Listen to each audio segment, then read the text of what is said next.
Persidangan kasus pembunuhan berencana terhadap Brigadir Nofriansah Yosua Huta Barat sudah memasuki pekan ke-9.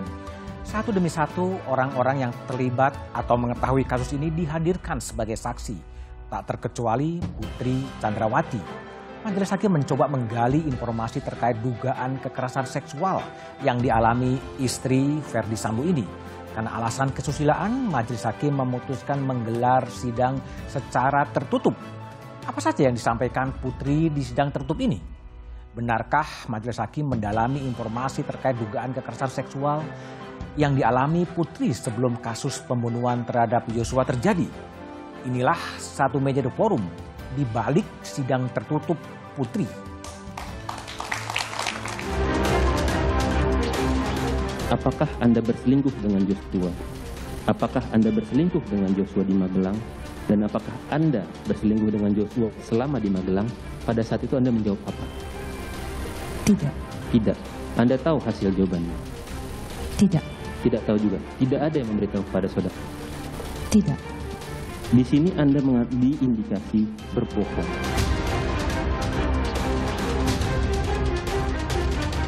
Para pengunjung serta kamera tolong dimatikan semua.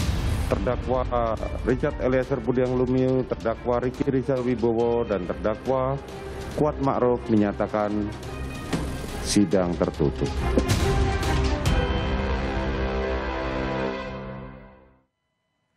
Persidangan kasus pembunuhan Yosua menjadi pertaruhan. Apakah keadilan bisa datang dan kebenaran bisa terungkap? Sidang tertutup, meski itu adalah kekuasaan hakim, bisa memunculkan pertanyaan publik. Satu meja The Forum malam ini mencoba mengungkap ketertutupan sidang menjadi lebih terbuka.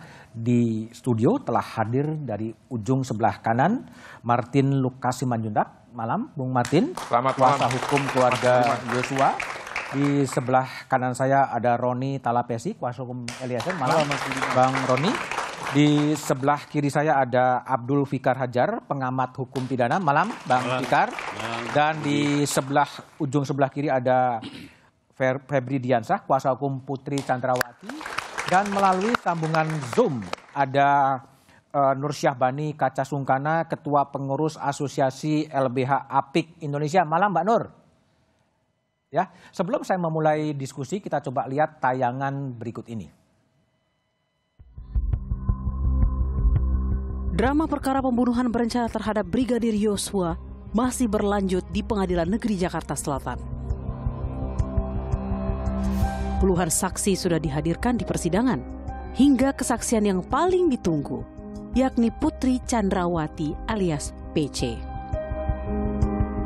Putri Chandrawati dihadirkan sebagai saksi untuk terdakwa Richard Eliezer, Ricky Rizal, dan Kuat Ma'ruf.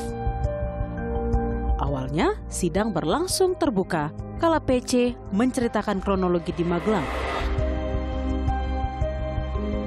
Hingga tiba pertanyaan hakim apa yang terjadi di Magelang pada tanggal 7 Juli. Apakah saudara merasa terbebani dengan pemeriksaan secara terbuka dalam konteks perbuatan asusila? Iya, Yang Mulia. Bila berkenan, sidang tertutup. Terima kasih.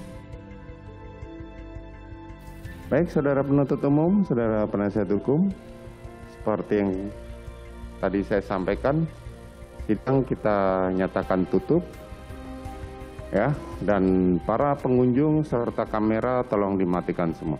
Sidang perkara terdakwa Richard Eliezer Budiang Lumiu, terdakwa Ricky Rizal Wibowo, dan terdakwa Kuat Ma'ruf menyatakan sidang tertutup.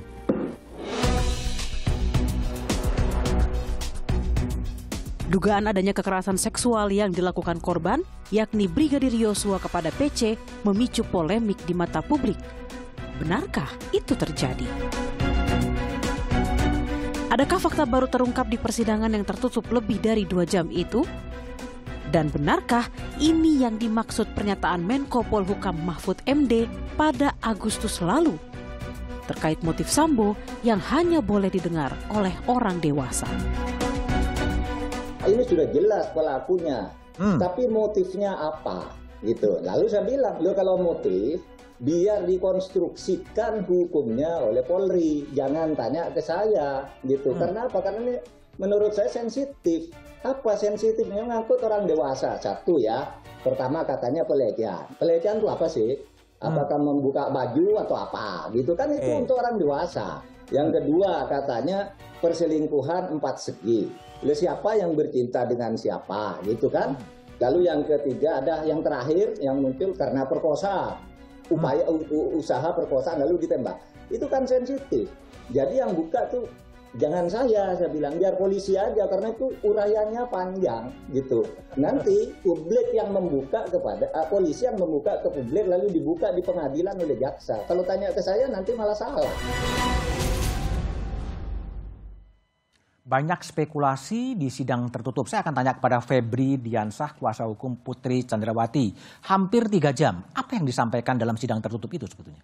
Gini, kalau persidangannya tertutup berarti tidak bisa disampaikan materinya ke publik. Sama sekali publik tidak boleh tahu. Pertama, kami ingin tegaskan, pada dasarnya kami punya komitmen yang sama agar persidangan ini dilakukan secara objektif dan secara terbuka. Tapi memang peraturan perundang-undangan kita termasuk ada pedoman mengadili perempuan dan anak yang dibuat oleh Mahkamah Agung memungkinkan ada bagian tertentu yang dibuat tertutup, dan tentu itu sudah diputuskan oleh Majelis Hakim. Kalau kita dengar tadi Bu Putri menyampaikan kalau diperkenankan persidangannya tertutup. Jadi sebenarnya itu sepenuhnya kembali pada Tapi itu artinya atas permintaan Putri Candrawati yang meminta kalau diperkenankan sidang itu tertutup. Ya, sebagai korban dugaan kekerasan seksual tersebut, wajar Bu Putri meminta hal tersebut. Bahwa kemudian hakim mengabulkan agar hakim juga bisa mempertimbangkan dan menggali kebenaran material, melihat fakta-fakta yang ada, kemudian apakah hakim yakin atau tidak yakin, itu kan dia perlu menggali lebih jauh. Dan saksi pada saat itu tentu perlu bicara dalam keadaan tanpa tekanan, dalam keadaan bebas. Dan kita tahu seorang korban kekerasan seksual, dia punya hambatan psikologis yang sangat besar pada saat. Adakah sesuatu yang tidak pernah didengar publik dalam kesaksian hampir 3 jam yang disampaikan oleh Putri Candrawati? Sebenarnya yang disampaikan itu sama dengan yang disampaikan di dalam berkas perkara. Jadi secara detail yang disampaikan adalah peristiwa yang terjadi pada tanggal 7. Yang kita sebut dengan dugaan kekerasan seksual. Jadi terminologinya sebenarnya ada beberapa. Kalau kita bicara soal undang-undang yang terbaru di tahun 2022 itu konsepnya kekerasan seksual. Ada berbagai bentuk kekerasan seksual. TPKS? Ya, TPKS. Kalau bicara di KUHP, babnya terkait dengan asusila. Inilah yang disebut oleh Kapolri pada saat itu dalam rapat dengar pendapat dengan DPR. Dalam bahasa yang lain tadi Prof. Mahfud, Menko Polhukam menyebut secara berbeda. Tapi poin utamanya adalah kalau bagi kami ya, bagaimana membuktikan adanya dugaan kekerasan seksual tersebut. Kami paham kasus ini bukanlah kasus yang menggunakan delik TPKS. Betul, kami memahami itu.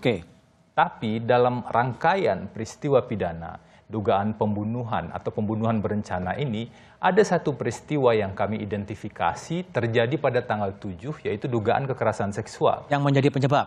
Yang menurut kami dari berkas yang ada, jadi kami kan meneliti berkas dan mengikuti fakta persidangan.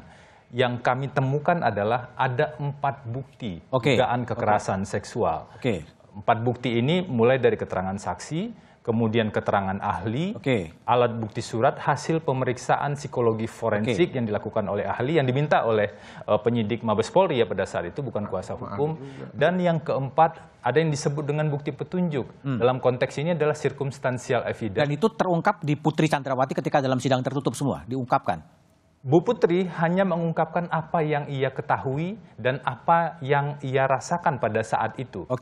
Bu Putri tidak mengungkapkan bukti-bukti yang lain, karena bukti yang lain kan yang mengungkapkan ada ahli, ada surat, dan ada 2 saksi yang melihat secara persis Bu Putri keluar di luar kamar. Jadi pasca peristiwa dugaan kekerasan seksual itu, 2 saksi ini melihat Bu Putri dalam keadaan setengah pingsan, waktu itu misalnya Kuan Ma'ruf mengatakan Bu Putri tertutup matanya tapi semuanya berantakan. Susi juga melihat sebagai ART pada saat itu. Jadi apapun yang terjadi di dalam kamar, mereka melihat ada kekerasan, ada dampak kekerasan yang dilihat di luar kamar. Kalau yang terjadi di kamar, kita tidak bisa punya saksi yang lain. Yang ada saat ini hanya keterangan Bu Putri, karena yang tahu kan cuma 2 orang pada saat itu. Tapi keterangan Bu Putri ini tidak bisa berdiri sendiri. Ada tadi ya, ada bukti psikologi lain yang relevan, yaitu keterangan psikologi forensik yang kita sebut apsifor. Roni, Anda ikut mendengarkan keterangan Bu Putri dalam sidang tertutup? Iya, Mas Budiman. Apa yang digali oleh hakim? Ya tentunya kalau saya lihat kemarin hakim menggali terkait dengan peristiwa tanggal 7 ya. Apa itu? Yang terkait tadi disampaikan oleh Mas Febri terkait dengan pelecehan ya, dugaan pelecehan ya. Seperti apa sih persisnya? Nah, dalam posisi ini Mas Budiman, klien saya kan... Wah, Anda kan dengar di situ. Iya, mendengar ya. Enggak, ini kita harus, saya bicara dulu posisi klien saya. Tapi kalau yang saya ikuti ya, itu menanyakan terkait dengan peristiwa yang tanggal 7 yang tadi disampaikan bahwa ini bukan untuk dibuka untuk umum ya. Artinya memang betul-betul tidak boleh diceritakan. Sesuatu yang sangat-sangat konfidensial karena kesusilaan itu. Saya pikir ya karena ada kesusilaan itu ya, seperti itu. Eliezer tahu ada peristiwa di Magelang itu? Nah, kalau posisinya Eliezer kan waktu itu dia sedang mengantarkan makanan. Oh, nggak tahu juga berarti? Dia nggak tahu. Oke. Bung Martin, jadi kekeh bahwa kira-kira kausa prima ini adalah pelecehan atau kekerasan seksual? Saya tuh sebenarnya bingung ya sama cara pikir rekan saya ini ya. Beliau ini masih memposisikan klien yang sebagai terdakwa ini adalah sebagai korban. Dari mana itu dasar hukumnya gitu ya? Seorang terdakwa dianggap sebagai korban. Putusan hukumnya juga belum ada, ya. Bukti-buktinya juga nihil. Dugaan. Tadi dibilang korban. Sekarang yang saya mau tanya, untuk mendefinisikan suatu orang menjadi korban, mempertahankan harus ada putusan pelecehan atau seksual? Minimal ada laporan polisinya. Ini laporan polisi sudah di SP3. Tapi kan di Jakarta itu. Iya, makanya saya lanjutin lagi. Lalu karena angan-angannya tidak tercapai. Angan-angan. Apa itu? Putri Chandrawati itu berangan-angan diperkosa sama anak klien saya. Kenapa? Karena yang bersangkutan mendalilkan diperkosa tanpa ada bukti yang kuat. Satu saksi bukan saksi. Walaupun di Undang-Undang TPKS satu korban dan satu alat bukti lain itu dan plus keyakinan hakim bisa. Tapi tadi rekan saya bilang ini bukan perkara TPKS. Dan yang paling penting bukti krusialnya, Mas Budiman, harus ada visum et repertum. Tanpa ada visum et repertum itu hanya klaim sepihak yang tidak dapat dipastikan kebenarannya. Tadi rekan Febri mengatakan ya, Bu Putri setengah pingsan. Yang saya mau tanya, kalau setengah pingsan itu kayak gimana sih? Apa dari perut ke kaki? Atau dari perut ke kepala itu setengah pingsan? Atau setengah badan ke kiri? Atau setengah badan ke kanan? Nah, kalau setengah pingsan pasca diperkosa, kan kalau diperkosa pasti kan nggak pakai celana dalam ya? Siapa yang pakai celana dalamnya itu? Oke, tapi kenapa kekeh dengan cerita kekerasan seksual meskipun banyak yang ragu sebetulnya menurut Anda? Tadi sebenarnya Pak Mahfud aja udah kasih kode. Kalau membuka baju sendiri apakah kekerasan seksual? Makanya rekan Febri itu tadi gagal paham lagi memahami antara asusila dan TPKS. Sebenarnya Pak Mahfud udah kasih clue. Tidak ada ya. Kalau benar-benar kekerasan seksual tidak ada orang membuka baju sendiri. Oke, Mbak Nur, saya tanya kepada Mbak Nur ya, sebagai aktivis perempuan yang banyak mengadvokasi kasus-kasus kekerasan seksual terhadap perempuan, Anda menilai cerita dari Putri itu seperti apa sih Mbak Nur?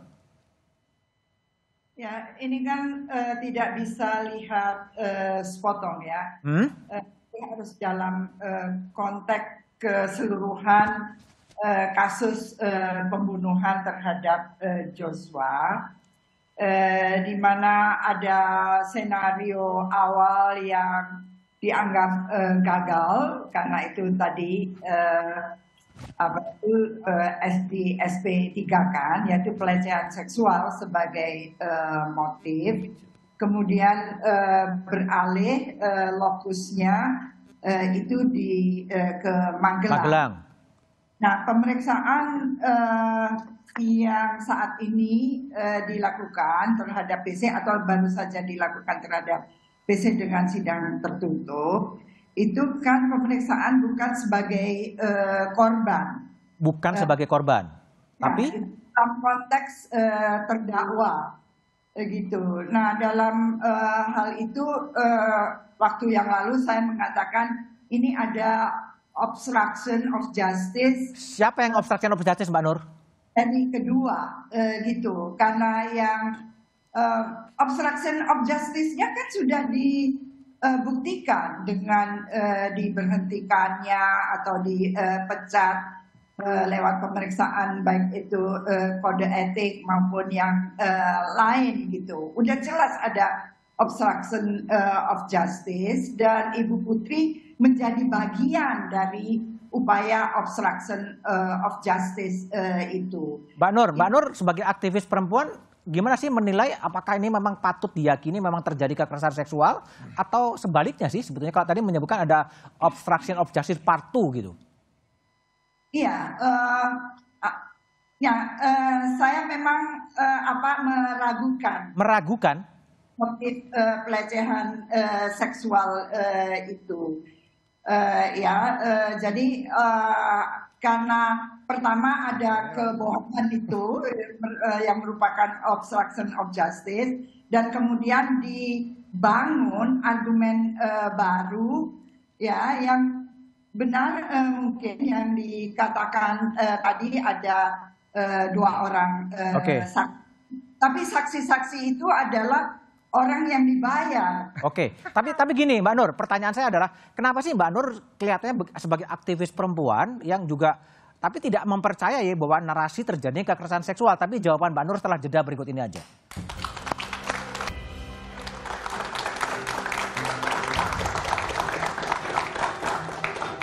Masih bersama saya Budiman Tanurjo di Satu Meja The Forum. Saya kembali ke Nur Syahbani Kaca Sungkana. Mbak Nur, saya menangkap kesan Anda tidak percaya bahwa terjadi kekerasan atau pelecehan seksual di Magelang. Kenapa?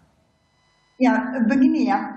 Secara umum harus kita akui dan sadari bahwa kekerasan seksual itu terjadi karena adanya ketimpangan relasi gender. Ketimpangan relasi antara laki-laki dan perempuan, relasi kuasa. Tapi dalam konteks PC, saya kira itu tidak ada ketimpangan relasi kuasa itu. Justru PC itu harusnya dilihat sebagai seorang yang punya kuasa, ya agensi. Karena Joshua itu kan bawahannya, bahkan disuruh-suruh ke pasar, beli kereta, belanja. Itu tidak ada sekali. Dan ini yang meragukan bahwa perkosaan atau sekarang turun derajatnya menjadi pelecehan seksual itu terjadi. Nah, dalam kultur polisi ya di mana masuk aja siapa komandan atau maaf komandan atau apa itu rasanya tidak mungkin. Lalu kita harus lihat juga keseluruhan kasus yang berkaitan dengan konsorsium itu dan lain sebagainya. Ya, jadi Mbak Nur, tadi Mbak Nur menyebutkan ini obstruction of justice part 2. Itu gimana penjelasannya? Ya, karena yang pertama kekerasan seksual itu dilaporkan terjadi di Duren 3 ya. Terus pindah ke Magelang. Tapi kemudian itu di SP3 kan oleh polisi karena tidak terbukti. Lalu kemudian entah bagaimana pindah ke Magelang. Oke, baik. Kembali ke Bung Febri. Bung Febri, ini banyak sebetulnya orang ragu sebetulnya. Tapi gimana sih meyakinkan publik bahwa kekerasan seksual itu memang terjadi sebetulnya? Saya tidak bisa salahkan kalau banyak pihak yang ragu. Kenapa ya? Karena tadi yang disampaikan oleh Mbak Nur, ada keraguan yang timbul di publik karena pernah ada fase, ada tahapan yang namanya fase skenario. Fase pembohongan lah ya, kira-kira gitu. Fase kegelapan, fase kebohongan, dan lain-lain. Ketika saya dan teman-teman itu bertemu dengan Pak Ferdi Sambo, saya bilang, kita sulit menjelaskan pada publik kejadian yang sebenarnya tanpa mengakui terlebih dahulu ada fase ini. Nah, itulah yang juga kami buktikan dalam proses persidangan dan diakui sebenarnya oleh Pak Ferdy Sambo. Kalau kita bicara fase skenario, ada 2 skenario sebenarnya. Satu, skenario tembak-menembak. Ini nggak ada. Tembak-menembak ini nggak ada. Bohong yang besar, ada ya? adalah penembakan. Oke. Yang kedua, skenario, kalau ada tembak-menembak tentu harus ada penyebab. Ya. Maka muncullah skenario kedua. Pelecehan seksual di Duren 3.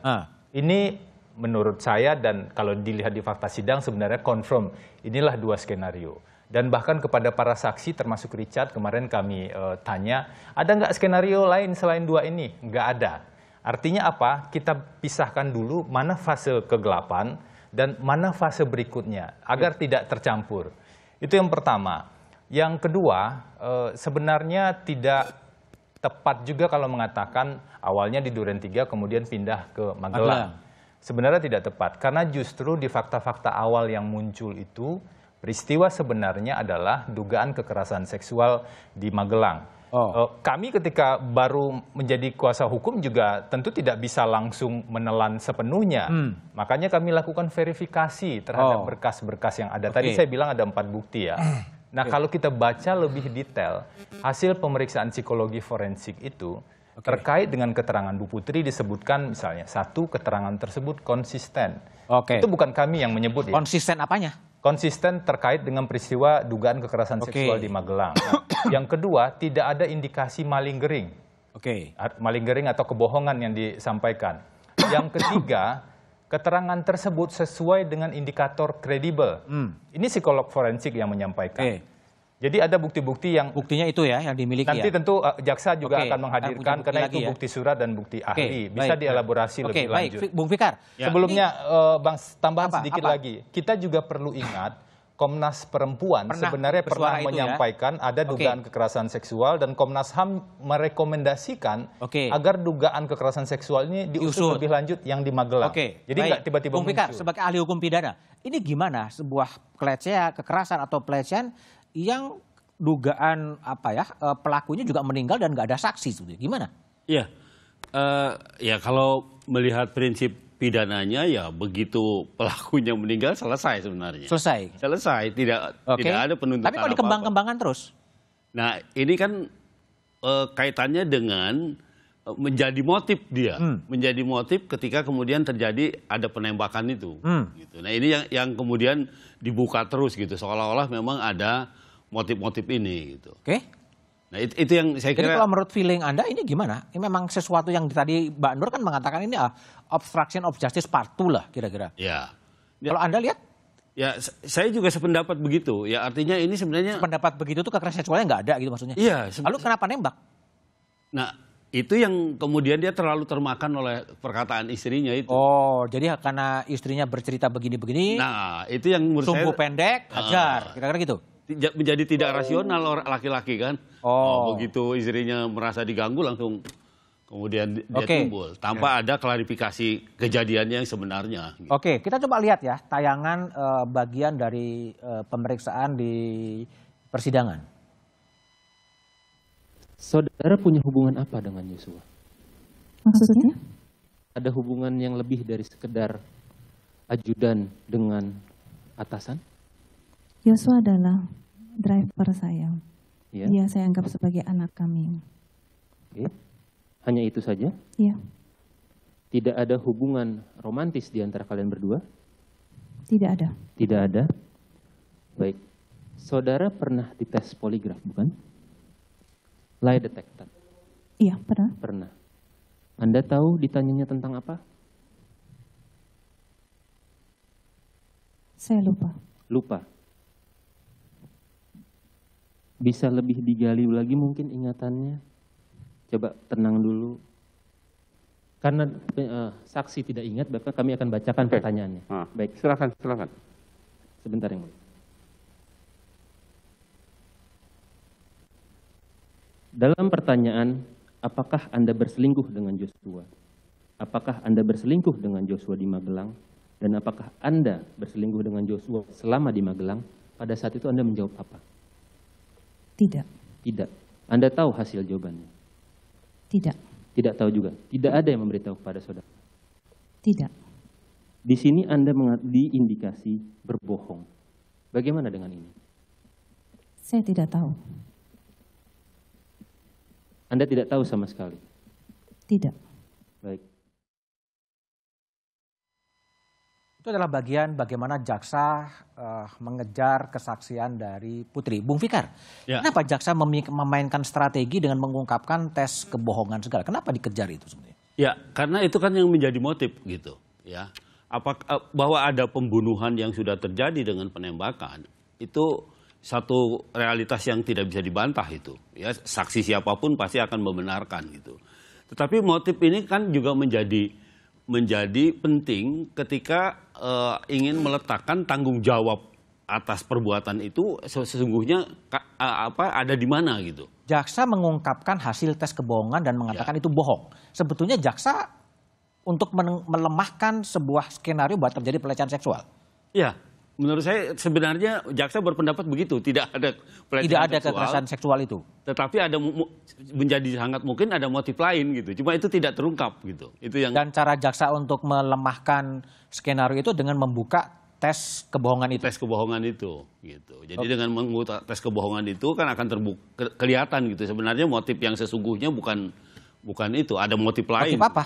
Nah, itu yang mestinya dikejar oleh penyidik. Oke, gitu. Bung Martin. Oke, siap. Apa sih yang janggal dari pengakuan Putri? Ya, apakah ada skenario atau motif lain? Tapi jawabannya setelah jeda berikut ini aja. Hasil plus berarti mengindikasikan seorang terperiksa NDI. NDI, no deception indicated. Artinya apa itu? Tidak terindikasi berbohong. Tidak terindikasi berbohong. Kalau terdakwa Sambo apa? Terindikasinya apa? Minus. Siap. Minus. Siap. Kalau minus apa? Terindikasi berbohong. Terindikasi. Siap. Sebutin aja besar. Tidak apa-apa, kamu ahli kok. Siap. Terindikasi berbohong. Siap. Kalau terdakwa Putri. Terindikasi berbohong. Siap. Kalau terdakwa Kuat. Terdakwa Kuat jujur dan terindikasi berbohong. Oh, abu-abu dia, jujur dan terindikasi berbohong. Kalau untuk terdakwa siapa namanya? Ricky.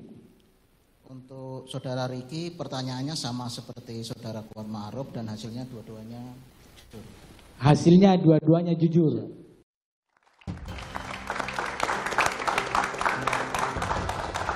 Baik, untuk memperjelas kita coba lihat grafis yang telah dirangkum oleh tim Satu Meja untuk menjelaskan bagaimana sebenarnya kebohongan atau ketidakbohongan dari para aktor yang terlibat dalam kasus Sambo. Ini skor lie detector dari Richard Eliezer plus 13 ya, yang mengindikasikan bahwa jujur ya, lalu kemudian Verdi Sambo minus 8 yang mengindikasikan bohong. Putri Chandrawati minus 25 mengindikasikan kebohongan menurut keterangan ahli ya yang kita rangkum. Lalu Kuat Ma'ruf ini pemeriksaan pertamanya plus 9, pemeriksaan keduanya minus 13. Ya, ini agak bisa kadang jujur kadang enggak gitu bahasa saya. Tapi kemudian Ricky Rizal mengatakan pemeriksaan pertamanya plus 11 dan pemeriksaan keduanya plus 19. Jadi Putri yang rekor ya, minus 25 kira-kira. Bung Martin, jadi kalau janggal, ada apa yang janggal menurut Anda dengan pemeriksaan kesaksian dan pemeriksaan dari tes kebohongan itu? Kalau janggal ya menurut saya, apa yang disampaikan Putri itu memang banyak yang janggal. Banyak yang janggal? Beri contoh bahwa dia mengatakan Joshua itu hanya supir. Padahal ada jejak digital ya, ketika Joshua ulang tahun, Putri yang mengucapkan selamat ulang tahun dan mengatakan bahwa Joshua adalah bodyguard yang terbaik. Apakah driver sama dengan bodyguard? Saya pikir tidak. Ya bisa aja kalau rangkap jabatan kan? Oh, nggak bisa dong. Kenapa enggak? Ya, terus? Driver ya bawa mobil, kalau bodyguard itu mengamankan. Dan ingat loh, ada tanda SUA yang kata orang-orang nih ya, saya nggak tahu ya. Kalau kepastiannya kan pasti Bu Putri yang lebih tahu ya. Tapi idealnya kata SUA itu adalah special UR. Okay. Makanya dari sini dikaitkan dengan hasil poligraf yang menanya apakah Bu Putri memiliki hubungan affair dengan Joshua. Saya melihatnya begini ya. Secara garis besar saya menolak. Karena saya yakin Joshua itu tidak suka sama Bu Putri sebagai ketertarikan lawan jenis, tapi sukanya sebagai orang tua angkat ya, karena memang orang tuanya di Sungai Bahar pernah menyampaikan bahwa kami orang tua kandungmu, tapi yang di Jakarta itu anggaplah orang tua angkatmu. Nah, namun kita kan nggak tahu apa yang ada di dalam isi kepalanya Bu Putri. Apakah hal yang lain yang dianggap atau sama seperti yang dirasakan oleh Joshua, bahwa benar Putri menganggap Joshua adalah sebagai anaknya. Nah, kalau kita korelasikan dengan hasil lie detector tersebut, mungkin saja matching. Kenapa? Karena memang imajinasi Putri itu Joshua adalah orang yang dia suka gitu loh. Tapi Joshua di lain pihak tidak suka sama dia. Gitu. Ya, Kalau Bung Roni, ini kan Eliezer kan paling positif dan Putri menjadi minus 25. Itu apa yang Anda pesan yang ditangkap dari hasil tes poligraf itu? Ya, ini sebenarnya membuktikan Mas Budiman, kan di awalnya kan disampaikan bahwa klien saya ini tidak jujur ya. Tetapi dalam proses persidangan ini kan terbuktikan ya bahwa apa yang disampaikan oleh klien saya indikasinya adalah dia jujur ya. Nah, dalam proses peristiwa pidana ini kan kita harus melihat satu peristiwa, rangkaian peristiwa yang utuh ya. Menarik kan kalau Bung Febri kan ketika klien saya menyampaikan hal yang baik, tentunya Bung Febri mengambil, tetapi kalau hal yang tidak baik tidak dikutip. Jadi ini merupakan, kalau saya lihat seperti standar ganda ya. Standar ganda dari siapa? Jadi dari rekan Febri. Baik, Bung Febri. Kalau Bung Febri lihat gimana? Klien Anda tadi kalau mengikuti tes poligraf minusnya 25 sebetulnya. Banyak bohongnya kalau dalam bahasa awam. Kita bicara poligraf. Sebelum bicara perdebatan dan diskusi terkait dengan poligraf, kita lihat dulu pertanyaan yang kemudian disimpulkan. Tadi kan kalau Bu Putri dan Pak Sambo udah dibahas ya. Pertanyaan yang kemudian disimpulkan jujur atau tidak jujur. Untuk Richard itu, pertanyaan ahli pada tes poligraf itu ada 3. Yang intinya, apakah Anda menembak Joshua atau tidak? Tentu dijawab, ini ada 3 ya. Secara sederhana Richard menjawab iya. Dan Richard jujur hasil tes poligrafnya pada saat itu. Bagaimana dengan Ricky? Ricky juga dibilang jujur tadi. Salah satu poin yang disebutkan oleh Ricky adalah, apakah Anda melihat Ferdi Sambo menembak Joshua? Ricky yang ada di lokasi mengatakan dia tidak melihat Ferdi Sambo menembak Joshua. Dan itu disebut oleh tes poligraf jujur. Artinya tuduhan dari Richard yang mengatakan Ferdi Sambo menembak Joshua yang terakhir itu menjadi tidak benar. Kalau minus 25-nya Putri gimana? Kan ada keterangan Kuat Ma'ruf. Nah, karena itulah kita perlu hati-hati sekali untuk melihat tes poligraf ini. Jadi Anda meragukan? Bukan soal meragukan. Kalau kita bicara soal perdebatan dalam hukum acara pidana, ada beberapa perdebatan. Apakah tes poligraf ini, lie detector ini, diakui sebagai salah satu alat bukti di 184? Itu pertama. Yang kedua, apakah tes poligraf bisa diterapkan pada orang yang dalam kondisi emosional yang tidak stabil? Itu pertanyaan yang kedua. Yang ketiga, kalau di beberapa negara, kalau kita bandingkan konsep dan pengaturan poligraf di beberapa negara, ada salah satu syarat mutlaknya. Tes poligraf hanya bisa dilakukan ketika orang dalam keadaan tenang dan bersedia. Nah, dia bisa menolak gitu ya? Bisa menolak. Kalau menolak, artinya ada resistensi dalam dirinya sehingga tes poligraf itu menjadi tidak valid. Nah, ini memang dikembalikan nanti pada hakim. Kalau saya sebagai kuasa hukum dan juga perlu secara objektif melihat fakta persidangan, kita perlu melihat rangkaian fakta yang satu dengan fakta yang lain. Makanya saya sebut Richard, dalam beberapa hal saya percaya dengan Richard bukan karena keterangan tunggalnya, tapi karena keterangannya itu berkesesuaian dengan bukti yang lain. Maka kita percaya dengan Richard. Tapi kita nggak bisa percaya dengan Richard kalau keterangannya itu berdiri sendiri dan tidak terkonfirmasi. Bahkan ada satu fakta penting yang muncul kemarin, Mas Budiman. Richard mengaku berbohong dalam keterangan BAP tanggal 5 Agustus. Dan ketika dikejar, Richard bilang tidak ada tekanan dari siapa-siapa dan tidak ada pesanan dari siapa-siapa. Isi BAP tanggal 5 Agustus itu adalah Ferdi Sambo yang menembak semuanya. Richard hanya melihat dari atas. Dan Richard mengakui dia berbohong pada saat itu. Gini loh. Saya sudah baca BAP tanggal 5 itu, Mas Febri. Tidak ada Richard Eliezer sampaikan bahwa Ferdi Sambo yang menembak semuanya. BAP tanggal 5 itu skenario dan pengacara yang mendampingi Richard Eliezer itu dari Verdi Sambo. Betul. Jadi tidak benar loh. Oke. Yang dibawa tanggal 6 itu adalah skenario. Nah, ini yang kita sayangkan dalam persidangan kemudian pertanyaan-pertanyaan itu menurut kami ya, mohon maaf ini seperti menjebak klien kami. Saya sudah baca BAP tanggal 5 tidak ada sedikit pun yang Richard Eliezer menyampaikan. Saya berani buka BAP tanggal 5 itu di sini. Kita bisa saksikan bersama-sama jelas sekali bahwa Richard mengatakan kurang lebih begini. Richard dari atas, kemudian dia bilang jadi pertama ketika Richard disuruh ke lantai 3, ketemulah sama Verdi Sambo. Verdi Sambo kemudian meminta senjata Glock-nya Richard. Kemudian Verdi Sambo seolah-olah membawa senjata Glock-nya Richard. Di duren 3, Richard naik ke lantai 2 dan kemudian mendengar suara letusan di bawah. Dia turun. Verdi Sambo, Joshua sudah tergeletak, Verdi Sambo menembak semuanya, dan kemudian Verdi Sambo menyerahkan senjata ke Richard. Itu BAP tanggal 5 yang pertama kali berubah dari skenario, dan Richard mengakui dia bohong pada saat itu. Ketika kami kejar. Coba Roni, silakan. BAP itu kita harus lihat bersama dong, Mas. Iya, makanya bisa kita lihat bersama. Jangan ini sepotong maksud saya. Baik ya, itu. Tapi gimana, Bung Fikar? Kalau lihat Anda tadi secara keilmuan, Anda kan akademisi hukum pidana dengan minus 25 untuk Putri Candrawati. Apa yang mau disampaikan sebetulnya? Ya, menurut saya agak mengerikan juga. Artinya keterangannya hampir hampir tidak ada yang benar kan begitu. Hampir tidak ada yang benar. Iya. Ya kan minusnya terlalu banyak gitu. Itu yang Tapi itu kesaksian apa? Apakah memang hobinya bohong atau hanya keterangan tertentu aja sih yang bohong? Menurut saya sudah menjadi bagian dari bagian dari perilaku gitu loh. Ya, perilaku saya. Hasil tes poligraf itu pengertian minus 25 itu apa? Kesaksian yang diterangkan itu atau memang menjadi sebuah habit keseluruhan sih membacanya? Kan begini, ketika orang menjawab satu pertanyaan, itu juga akan dipengaruhi oleh kebiasaan-kebiasaan sehari-harinya gitu. Nah itu yang ketika dia timbul niat umpamanya untuk menjawab pertanyaan itu secara jujur atau gimana, itu pasti ada gangguan-gangguan juga kalau memang biasa merekayasa atau biasa itu pasti nggak ini.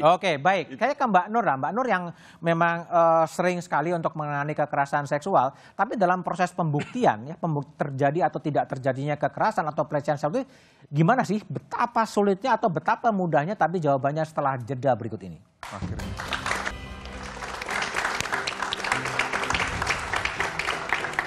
Masih bersama saya, Budiman Tengjo di Satu Meja The Forum. Saya kembali ke Mbak Nur Syahbani Kaca Sungkana. Mbak Nur, seberapa sulit sebenarnya membuktikan terjadinya pelecehan atau kekerasan seksual dalam kasus ini? Ya memang sulit. Pertama karena biasanya terjadi di ruang tertutup. Kemudian korban tidak segera melapor karena dunia keseluruhan akan menuduh dia sebagai penggoda dan lain sebagainya, dan korban berkecenderungan membasuh, menghilangkan bekas-bekas sehingga tidak ada bukti otentik lagi, dan kemudian ya bias dari para penegak hukum itu sendiri melihat kekerasan seksual. Bung Martin. Jadi Bung Martin lihat sebetulnya pelecehan seksual ini memang bagian dari strategi dari Sambo untuk memperingan hukuman. Bukan. Saya lihat memang yang pertama mereka mau mencari alasan. Pembenar. Alasan apa sih yang benar gitu ya? Sehingga membunuh berencana itu bisa diterima oleh masyarakat, diterima oleh hakim, diterima oleh jaksa. Nah, kalau Joshua ini dibangun sebagai seorang yang berkarakter antagonis, maka mungkin saja dapat dimaklumi untuk dibunuh. Nah, namun kan sulit untuk dipahami oleh masyarakat dengan konteks dan kondisi PC dan Sambo, ya, dengan historinya juga sebagai pembohong dan pelaku obstruction of justice, untuk dipercaya. Nah, tadi rekan Febri mengatakan bahwa ingin membandingkan dengan di negara-negara lain ya, mengenai penggunaan lie detector. Nggak bisa begitu rekan, sistem hukumnya aja beda. Kalau di Amerika itu kan common law system, kita civil law system. Normanya beda. Nah, yang berikutnya, kita harus lihat juga ke belakang. Kenapa sih sebenarnya lie detector ini sampai digunakan? Kalau saja mungkin rekan dari klien ini tidak konsisten berbohong gitu ya, dan melakukan kebohongan dan juga mencoba untuk berbohong lagi, mohon maaf rekannya, fase kegelapan masih berlanjut kalau menurut saya. Jadi kalau rekan bilang harus dipisahkan, ya itu mungkin untuk konsumsi sendiri. Tapi kalau untuk konsumsi publik, saya yakin sampai saat ini publik masih beranggapan bahwa fase kegelapan itu masih berlanjut sampai sekarang. Dan mudah-mudahan ya, kalau ini dilanjutkan, saya juga nggak mau ada orang dihukum maksimal. Oke, baik. Bung Febri, jadi gimana strategi yang Anda jalankan untuk membuktikan bahwa kekerasan seksual atau pelecehan seksual itu terjadi di Magelang dan menjadi kausa prima terjadinya pembunuhan? Pertama, poin yang paling krusial adalah pembunuhan sudah terjadi. Ada seorang bernama Joshua yang mati. Apapun alasannya, apapun faktor penyebabnya, pembunuhan ini tidak bisa dibenarkan. Artinya yang bersalah harus dihukum. Itu poin pertama. Poin kedua, yang kami harapkan itu sederhana, Mas Budiman. Yang kami harapkan itu adalah semua fakta itu dibuka secara terang. Secara terang. Jangan dipenggal-penggal, jangan dipotong-potong, dibuka secara terang. Dan yang kita lihat bersama-sama adalah ruang tengah persidangan. Jadi fakta di persidangan lah yang digunakan untuk menguji dengan argumentasi hukum yang ada. Yang tidak sesuai buktinya hanya satu keterangan saja harus diabaikan. Yang bertentangan keterangannya harus dicari kebenaran materialnya. Nggak boleh berasumsi dan apalagi memvonis duluan. Keterangan di persidangan lah yang terbukti ya. Fakta di persidangan lah yang menjadi penting untuk melihat. Bung Roni, jadi Eliezer yakin bahwa Joshua tidak melakukan pelecehan seksual. Kenapa yakin? Kami sulit mempercayai keterangannya saudara PC ya dari awal itu. Begini aja, simple. Yang disampaikan bahwa dia tidak ada di lantai 3. Pertanyaan saya kepada Ferdi Sambo, CCTV-nya di mana? CCTV-nya rusak. Nah kalau TKP yang rusak seperti ini kan merugikan klien saya, Mas. Nah juga tadi kalau rekan Febri sampaikan bahwa keterangan Richard Eliezer sendiri. Richard Eliezer sampaikan bahwa ketika mempacking barang tersebut, ada Bu PC, ada si Ricky, dan di situ kan disuruh bersihkan barang-barang tersebut karena takutnya ada DNA dari Ferdi Sambo. Nah itu juga pun Ricky Rizal menyampaikan di persidangan, betul gitu loh. Itu kan fakta persidangan bahwa Richard Eliezer tidak berdiri sendiri. Gitu. Baik. Tapi begini Mas Budiman, yang kami sayangkan adalah ini TKP rusak loh. Ini sudah berulang-ulang TKP rusak, CCTV tidak ada. Terus bagaimana kita? Nah tetapi kan dalam proses persidangan ini kan terungkap semuanya. Baik, Bung Fikar. Ya. Seberapa yakin bahwa kebenaran dan keadilan itu bisa dihadirkan di Pengadilan Negeri Jakarta Selatan? Ya, saya kira satu ya, korban sudah ada. Kan sekarang sebenarnya tinggal mencari motif sebenarnya. Motif yang pasti itu apa? Nah, motif itu sudah terbuka kalau menurut saya. Tinggal nanti hakim akan menyimpulkan berdasarkan keterangan-keterangan saksi yang lain gitu. Meskipun umpamanya dari satu motif ke motif lain sebenarnya ada singgungannya gitu ya, dan itu memudahkan hakim nantinya untuk menyimpulkan satu. Artinya kebenaran keadilan akan terungkap di Pengadilan Jakarta Selatan? Saya kira juga akan gitu, karena memang sudah semua dibuka gitu. Bahkan kalau umpamanya nanti pengacaranya Pak Sambo dan Bu ini membawa saksi-saksi yang meringankan, saya kira itu juga akan lebih membantu. Lebih membuka. Baik Bung Fikar, Bung Febri, Bung Roni, dan Bung Martin, Mbak Nur Syahbani Kacasuna, terima kasih telah bergabung di satu meja The Forum. Publik menunggu akhir drama Duren 3 dengan sutradara Ferdi Sambo. Publik berharap pengadilan bisa mengungkap kebenaran dan menghadirkan keadilan. Keadilan bagi korban dan keadilan bagi masyarakat. Demikian satu meja The Forum ini. Sampai jumpa pekan depan. Selamat malam dan terima kasih.